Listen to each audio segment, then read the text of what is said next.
आज के जो हमारे मेहमान हैं, ही इज़ अ डर्मेटोलॉजिस्ट, किसी तारुफ के मोहताज नहीं हैं। डॉक्टर आतिफ काज़मी साहब हमारे साथ इन कॉन्वर्सेशन होंगे। और चूंकि विंटर्स की आमद है, मौसम तब्दील हो चुका है, तो हम स्किन ड्राई या जो भी हमारे स्किन से रिलेटेड प्रॉब्लम है जो कि हमें इस सीज़न में बहुत ज़्यादा ट्रिगर कर जाते हैं या बढ़ जाते हैं, उनसे हमने बचना कैसे है, उनका ख्याल कैसे रखना है, तो बड़ी आसान से टिप्स आज हम आपके साथ शेयर करने वाले हैं। और ख़ासकर आपकी उन गलतियों और उन कोताहियों को भी हाईलाइट करेंगे जिसकी वजह से आप खुद ही अपनी ख़राब स्किन के जिम्मेदार होते हैं। अस्सलाम वालेकुम and very good morning doctor साहब, कैसे हैं आप? बड़ी मेहरबानी। बड़ी देर के बाद आपसे मुलाकात हो रही है, तो it's good to have you on my show. मेहरबानी, वेरी काइंड। अच्छा डॉक्टर साहब, मौसम तब्दील जब भी होता है तो स्किन के जो मसाइल हैं वो स्पेशली विंटर्स में ट्रिगर कर जाते हैं, बढ़ जाते हैं, खासकर जिन लोगों की स्किन ड्राई है।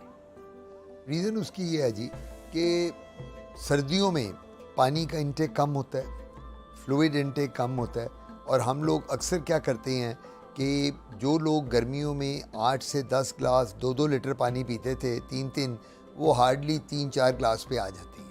Number 1 water intake. नंबर 2 सर्दियों में हमारी जो स्किन होती है उसमें पसीना नहीं आता।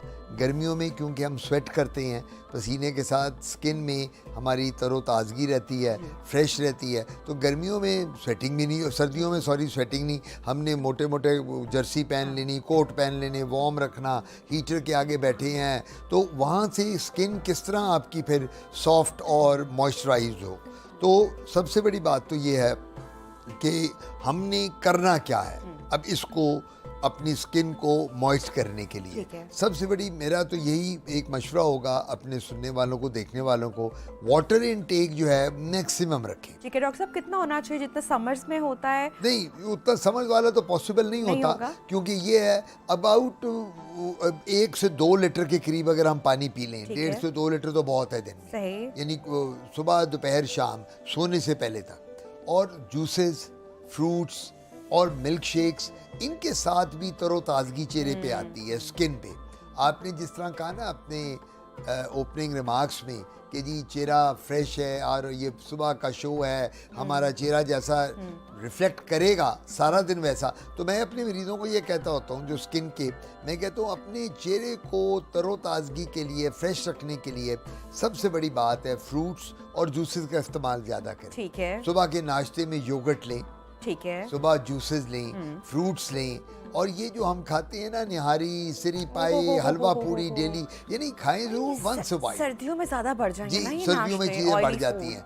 तो मैं ये समझता हूँ कि हमें इन जो है ना हाई प्रोटीन डाइट के बजाय फ्रूट्स और जूसेस का इस्तेमाल ज़्यादा करना चाहिए। ठीक है डॉक्टर साहब, पहचान किस तरीके से की जो है कि हमारी जो स्किन टाइप है, if that is oily, dry है या फिर कॉम्बिनेशन स्किन है? ये बड़ा आसान होता है। मेरे पास पेशेंट आती हैं जिनको एक्नी होती है चेहरे पे, कील महासे निकल आते हैं, स्याहियाँ पड़ जाती हैं जिसे मेलाज़मा कहते हैं, उनके चेहरे पे तिल बन जाते हैं। तो मेरा पहला क्वेश्चन उनको होता है कि बीवी आप ये बताएं आपकी स्किन ऑयली है, आपकी स्किन ड्राई है? तो वो मुझे खुद औरत कहती है कि डॉक्टर साहब मेरी तो इतनी ऑयली स्किन है, मैं तो हाथ भी लगाऊं तो मेरे हाथ पे लगता है सारा तेल लग गया।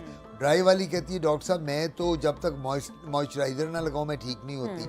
सो पेशेंट हिम और हर सेल्फ हमें आके बताता है कि मेरी स्किन, और हम लोग फिर जब एग्जामिन करते हैं तो हम असेस कर लेते हैं कि ये स्किन मरीज़ की ऑयली है या ड्राई। अच्छा डॉक्टर साहब, आपने बड़े मज़े की बात की कि स्किन को हाइड्रेट रखने के लिए नंबर 1 जो हमारी प्रायोरिटी होनी चाहिए दैट इज़ वाटर इनटेक। आपने नहीं कहा कि फलाने ब्रांड की क्रीम्स ले लो या वो कर लो, दो कि उसका भी इस्तेमाल हमें करना चाहिए, लेकिन जो नंबर 1 है for your skin that is water.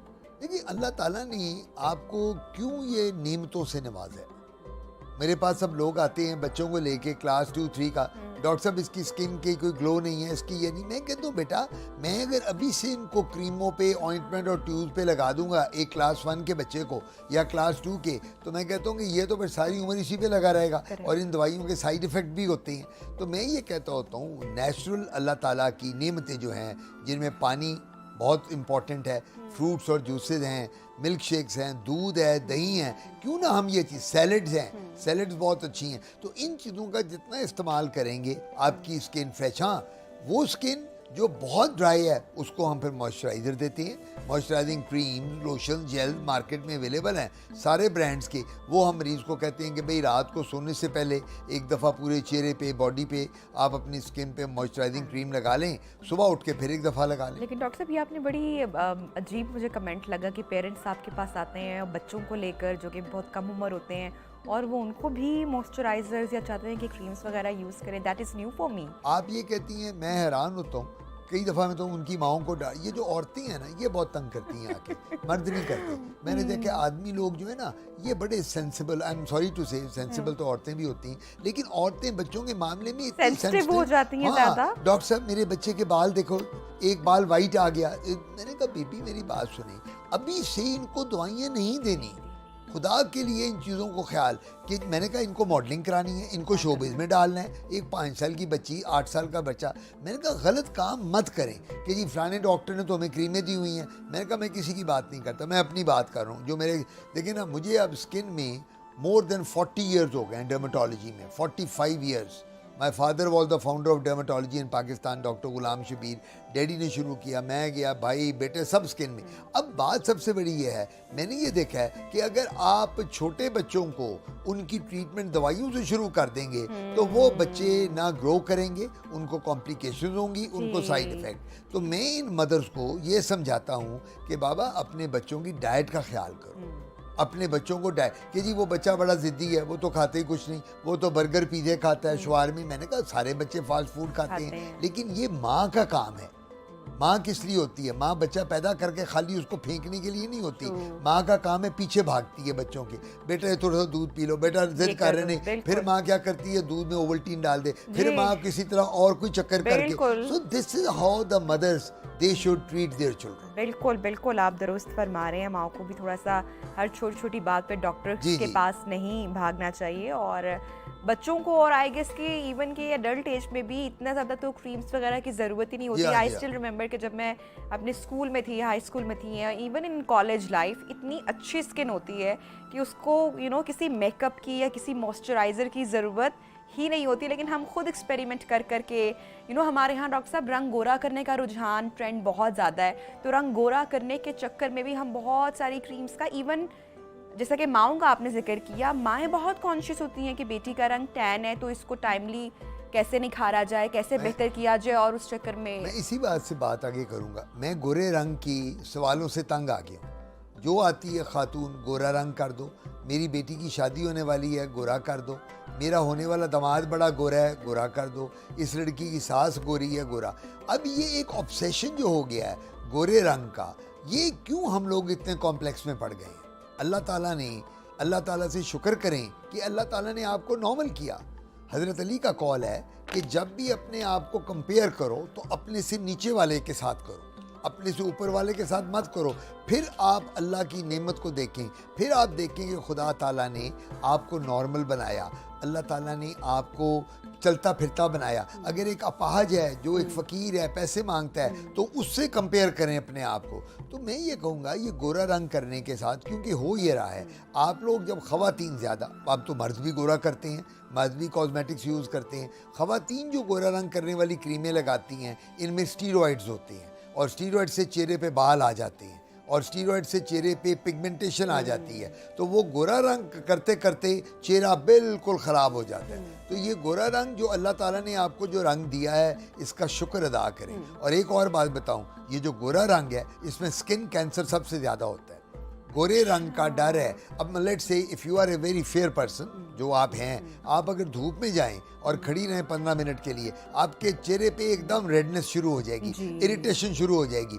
और वो ख़वातीन कि जिनका रंग गोरा होता है और जो बाहर जॉब करती हैं मार्केटिंग की, उनमें चांसेस स्किन कैंसर के ज़्यादा हो जाते हैं। सो हम लोग लकी हैं। तो डॉक्टर, इसको कैसे इसकी जो ख्याल है या टेक केयर है वो हम किस तरीके से कर सकते हैं? इस तरीका है कि सन ब्लॉक यूज़ करें, और नंबर 2 आप कोशिश ये करें सन ग्लासेस यूज़ करें, जब दोपहर को निकलें कैप पहने बड़ी सी, और अपना हिजाब ले लें अगर आप हिजाब लेती हैं, कवर। यानी आपने अपने चेहरे को, if you are very fair, तो आपने डायरेक्ट सनलाइट अल्ट्रावायलेट रेज से बचाना है, और उसके लिए आपके पास सन ब्लॉक आइडियल है। और कोशिश ये करें कि आपकी अगर मार्केटिंग की जॉब है तो उस मार्केटिंग की जॉब में आप अपने अपने आप को फुली इक्विप करके बाहर ठीक, निकलें, इस ठीक। तरह ना निकलें। अच्छा डॉक्टर साहब, हमारे यहाँ रुझान भी तो है ना कि जब तक हम बड़ा नुकसान नहीं उठा लेते तब तक हम कोई चीज़, क्योंकि हमारे यहाँ पाकिस्तान आई थिंक कि उन सेफेस्ट कंट्रीज़ में उनका शुमार होता है जहाँ पे ओजोन लेयर जो है वो उतनी डैमेज नहीं है जितनी अदर कंट्रीज़ में है, तो हमारी स्किन ग्रेजुअली उसको नुकसान पहुँच रहा होता है। आई वेंट टू ऑस्ट्रेलिया और वहाँ पर जो धूप है, क्योंकि ओजोन लेयर वहाँ पे ज़्यादा डैमेज है, सो हम पाकिस्तानी रवैये के साथ ही वहाँ पर गए और मैंने सन ब्लॉक का इस्तेमाल नहीं किया, और आप यकीन करें मुझे इतना बुरा सनबर्न हुआ और it took around 6 to 7 months to heal ये वाला पोर्शन सारा, क्योंकि वहाँ पे हम गोरों को देखते हैं वो तो सन ब्लॉक के बगैर घर से बाहर निकलने का तस्वुर ही नहीं है, अपनी स्किन को वो बचाते हैं, और चूंकि आपको गोरी पता है रंगत है, सेंसिटिव है। ऑस्ट्रेलिया का नाम आपने लिया, जी। सबसे ज़्यादा स्किन कैंसर दुनिया में ऑस्ट्रेलिया में है। मैं ऑस्ट्रेलिया रहा हूँ, जी। सबसे ज़्यादा। ये जितने मुल्क हैं ऑस्ट्रेलिया और स्कैंडिनेवियन कंट्रीज, आप मुझे बताएं इनकी खवातीन और मर्द बीच पे सन बेदिंग क्यों करते हैं? क्या रीज़न है? अब लोगों को पता ही नहीं, लोग समझते हैं कि ये जो समुंदर के किनारे जाके मर्द औरतें लेट जाते हैं और वो लेटे वो तो याशी करते हैं। बिल्कुल नहीं, वो अपने आप को स्किन कैंसर से बचा रहे हैं। किस तरह भला? जब वो लेटती हैं बीचेस पे, जब वो उन बीचेस पे, तो वो खाली ये नहीं होता कि उन्होंने जाके कपड़े अपने कम करके तो लेट गए। नो, ये एक ऑयल यूज करते हैं। वो ऑयल क्या करता है? वो उनको टैन करता है, और वो ऑयल टैन करके जो अल्ट्रावायलेट रेज होती हैं, जो धूप की शुआएं होती हैं, उससे उस गोरी स्किन को बचाता है और फर्दर उनको स्किन कैंसर होने से बचाता है। सो इस वजह से बाहर के ममालिक में, ऑस्ट्रेलिया हो गया, स्कैंडिनेवियन कंट्रीज हो गई, जहाँ ठंड बहुत है, गोरे लोग बहुत हैं, वो लोग जाके बीचेस पे अपने आप को स्किन कैंसर से बचाने के लिए ऑयल लगाकर और फिर वो वहाँ चलते हैं। हम लोग जो हैं, हमारी कुछ जो रेसेस हैं KPK में, लोग बड़े फेयर हैं, बलूचिस्तान में कुछ और बरादरी हैं जो बहुत फेयर हैं, तो मैं सबको ये कहता होता हूँ कि वो ख़वातीन और मर्द जो बहुत फेयर हैं वो सन ब्लॉक के बगैर बिल्कुल बाहर ना निकलें। बिल्कुल ठीक हो गया। अच्छा डॉक्टर साहब, हम जरा ड्राई स्किन की बात कर रहे थे इस क्वेश्चन से पहले। अब बहुत सारी ख़वातीन बहुत सारे घरेलू टोटकों पर भी यकीन रखती हैं और अपनी ड्राई स्किन के लिए मलाई का इस्तेमाल कर लेना, दूध का इस्तेमाल कर लेना, बेसन से बने हुए जो मुख्तलिफ टोटके होते हैं, और बग़ैर अपनी स्किन टाइप जाने या अपनी स्किन के जो मसाइल हैं उनको जाने बगैर जो किचन में मिलता है वो अक्सर लगा लेते हैं। तो क्या हमने सुना है कि किचन की जो चीज़ें हैं वो बड़ी फ़ायदेमंद भी होती हैं, आप इस बारे में क्या कहते हैं? देखिए, देसी टोटके जो है ना, ये एक, इसमें साइंटिफिक लॉजिक कोई इतनी नहीं है। हम लोग तो साइंटिफिक डॉक्टर्स हैं। अब देसी टोटके तो आपकी नानियाँ दादियाँ, मेरी नानियों दादियों के ज़माने से चल रहे हैं। लीमू मुंह पे लगाने ना, वो एस्ट्रिंजेंट है। ये मलाई मुंह पे लगा लेना, अंडा कर लेना, सर के ऊपर उसका नीम का पानी, उसके साथ सर धो लेना। आजकल प्याज के पानी का ट्रेंड है। इन ये जितने भी आपने नाम लिए हैं या जो हर्बल प्रेपरेशन हैं, इनमें केमिकल्स होते हैं, ठीक है ना? इंग्रेडिएंट्स जितने भी हैं, केमिकल्स हैं इनके अंदर। इनके भी अंदर कोई ऐसे जुज़ होते हैं, कोई ऐसी चीज़ें होती हैं जो स्किन को ग्लो भी कर सकती हैं और स्किन को एडवर्सली रिएक्ट भी कर सकती हैं। अब वो एक मेरी पेशेंट आई, वो कहती है कि जी मैं मुंह पे मलाई लगाती हूँ, और कहती है जी वो मेरी बिल्ली आके सारी चाट के खा जाती है मलाई। वो मेरे मुंह पे आती है, उसको मलाई का मज़ा आता है। तो मैंने कहा तुम उसको बिल्ली को मुंह पे फिर चढ़ा लेती हो? कहती जी वो उतार लेती, मैं फिर लगा लेती हूँ। वो मेरी बिल्ली है, मैं तो उससे बहुत प्यार करती हूँ, मेरे साथ रहती है, उठती है, सोती भी मेरे साथ है, तो वो तो मैं उसको खाना कम देती हूँ, मेरे मुँह की मलाई खा लेती। तो मैंने उसको कहा आप किस किस्म की औरत हो? मैंने कहा बीबी आप फिर मुंह पे अंडा भी लगा लिया करो, एक आमलेट रखो, एक फ्राई अंडा रखो, एक दिन बिल्ली आमलेट खाए, एक फ्राई। मैंने कहा तुम तो मुंह को तुमने किचन बना दिया है, या फ्राइंग पैन के वो डाइनिंग हॉल बन गया तुम्हारा। तो कहने का मतलब ये है, मैं अपने पेशेंट को समझाता हूँ, हर शख्स की स्किन एक जैसी नहीं है। आपकी स्किन डिफरेंट है, आपकी वालदा की डिफरेंट है, वालिद की डिफरेंट है, बहनों भाइयों की डिफरेंट है। अब हम लोग क्या करते हैं, अक्रॉस द बोर्ड एक ही सन ब्लॉक यूज कर रहे होते हैं।